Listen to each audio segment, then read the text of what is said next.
Je tourne cette vidéo pour tous les développeurs qui utilisent Git et GitHub et qui ne font pas de commit, comme moi. Alors, juste, je donne un petit peu de contexte pour ceux qui apparaissent sur cette vidéo et qui ne savent pas de quoi je parle. Euh, je code personnellement, je fais de la programmation, de sites web notamment, et il existe un outil qui s'appelle Git, et notamment le site GitHub, qui permet de versionner son projet. Donc de faire des versions, dès qu'on fait une modification, hop, on ajoute la modification, on précise ce qu'on a fait, et c'est tout le but de cet outil.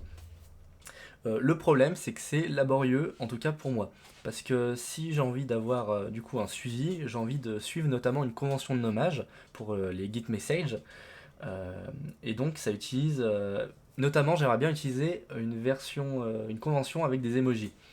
Voilà, c'est plus simple en tout cas à lire.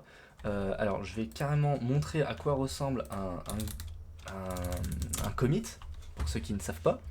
Alors là, voilà, on va venir ici. Ça c'est mon profil GitHub, et donc un commit c'est ça.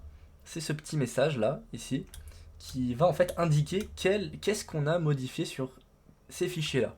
Donc là, par exemple, on voit ajout de la règle pour ignorer le fichier .env. Ici, par exemple, on a vu que j'ai renommé le fichier. Voilà, en fait, c'est un log euh, de tout ce qu'on a fait. Mais pour faire ce log, il faut le faire à la main. Et moi, j'ai envie de suivre une convention de nommage et je ne connais pas cette convention par cœur. Et puis même, ça me fait chier, j'ai pas envie de faire ça, j'ai pas que ça à faire. Moi, je veux programmer et pouvoir du coup dire que j'ai fait une modification, mais sans devoir préciser ce que j'ai fait parce que c'est chiant. Voilà. Et donc j'ai eu cette idée hier et je souhaitais vraiment vous partager ça, partager à n'importe qui regarde cette vidéo, qui est développeur et qui utilise Git.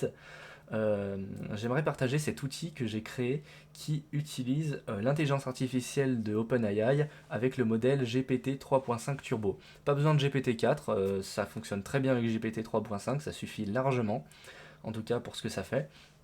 Donc c'est à moindre coût, hein. Vous pouvez faire, je sais pas, 10 commits, ça prendra 1 centime, donc c'est pas grand chose. Voilà. Leur IA est plutôt bien optimisée.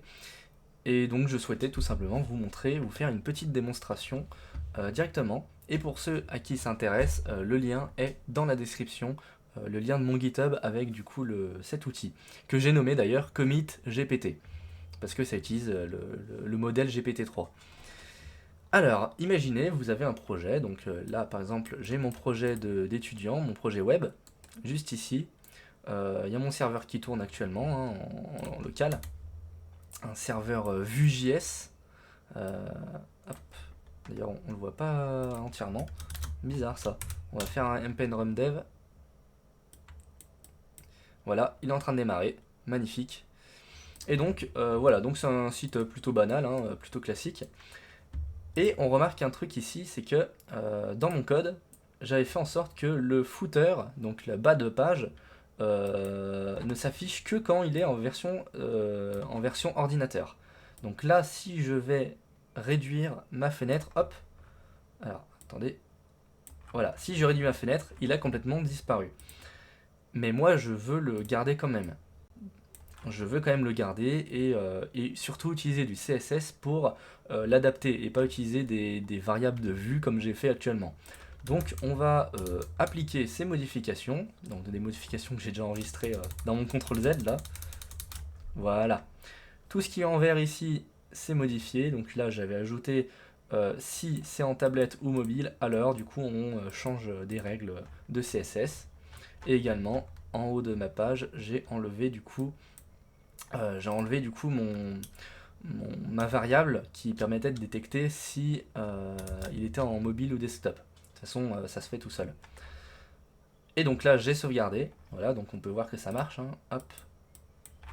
Ici, format desktop, format mobile. Voilà. Bon, c'est dégueulasse, mais l'outil, voilà, la démonstration est, je pense, explicite. Ce qu'on va faire. Ah oui, j'avais déjà un stage. On va stager du coup nos modifications. Voilà, c'est très important de stager, hein, sinon mon programme ne pourra pas prendre en compte. Et donc là, on voit du coup la différence. Je vais peut-être zoup, voilà. On voit la différence entre mon ancien code et mon nouveau. Donc j'ai supprimé des lignes et j'en ai rajouté ici. Et pour finir, eh ben, on va utiliser mon outil que j'ai développé, que je souhaitais vous faire partager, qui s'appelle donc Git Commit GPT, enfin Commit GPT. On va le lancer et la magie va opérer. Donc là, on voit actuellement toutes les modifications qui ont été faites. Ici, il y a un résumé des modifications, donc réorganisation de la structure CSS du footer pour mieux prendre en compte les tailles d'écran. Ça, c'est GPT qui l'a créé, hein. C'est pas moi qui l'a fait, c'est pas l'algorithme, c'est GPT qui a généré ce message. On va faire yes. On attend un petit peu et voilà. Donc, alors j'ai mon Active Windows qui fait chier. Ziop, voilà. Et donc ici, on a message de commit, réorganisation de la structure CSS pour prendre en compte les tailles d'écran avec du coup l'emoji qui correspond à la convention, fit, fixe, voilà. Et donc bah ça veut dire en fait que bah, c'est une modification sur finalement le style. Donc là on va accepter ça, on va faire yes, et voilà, commit effectué avec succès. Je me suis même pas cassé la tête à chercher un message de commit, il s'est fait tout seul. On regarde, il n'y a plus aucune modification dans notre stage, puisque tout a été commit. Donc si on fait un petit ici git log, on peut voir du coup juste ici réorganisation de la structure CSS. Voilà. Et on peut voir d'ailleurs tous les précédents commits qui ont été faits avec cet outil-là. Donc mettre à jour les données, machin, ajout de fonctionnalité quiz, déplacer contact et désactiver recherche. Voilà, c'est plutôt logique en tout cas au niveau des messages. Pas besoin de se prendre la tête. Alors, pour installer ça, c'est très simple. Dans votre projet, il suffit juste de récupérer les fichiers récupérer les fichiers finalement qui sont sur mon GitHub. Il y a deux fichiers si on enlève le readme. Donc il y a un point .env. Oups. Bon, vous avez ma clé, je vais la changer. Mais en gros, vous avez un point .env avec OpenAI API Key, la clé API. Ici, qu'il faut absolument changer. Vous devez avoir votre propre clé. Et également donc le fichier commit GPT qui demande donc des librairies, celle-là. De toute façon, tout est écrit sur GitHub. Voilà. Et une fois que vous avez ajouté ces deux fichiers à votre projet qui est un Git dépôt, hein, faut bien le mettre dans votre projet Git à la racine. Une fois que c'est fait, bah, vous lancez du coup votre programme et la magie va opérer. Voilà, j'espère que ça vous a plu et on se retrouve peut-être sur cette chaîne pour d'autres outils parce que j'ai pas mal de choses à partager je pense dans les mois à venir.